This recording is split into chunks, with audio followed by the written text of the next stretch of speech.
Diduga sakit hati karena diselingkuhi bini, lanang bernama Rahmat, warga desa Sukamulya, Kecamatan Tungkal Ilir, Banyuasin, sudah mentunu warung bakso punya dirinya. Laki-laki yang disakitin, orang lebaran, istri selingkuh.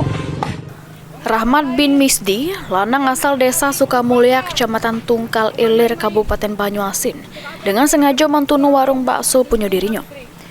Rahmat dengan sengaja mentunu warungnya karena diduga sakit hati dengan bininya yang berselingkuh dengan lanang lain.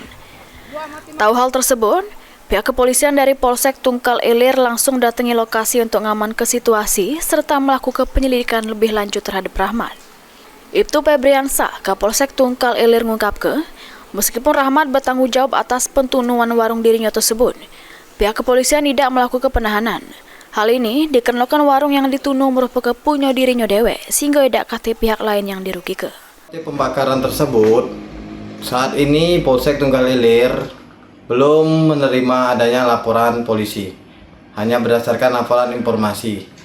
Kemudian, setelah kami konfirmasi, klarifikasi terhadap pelaku, motif pelaku melakukan pembakaran tersebut yaitu pelaku merasa sakit hati karena diduga istrinya telah berselingkuh.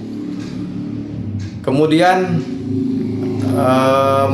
kerugian yang dialami oleh pelaku itu sebuah warung bakso milik pelaku sendiri.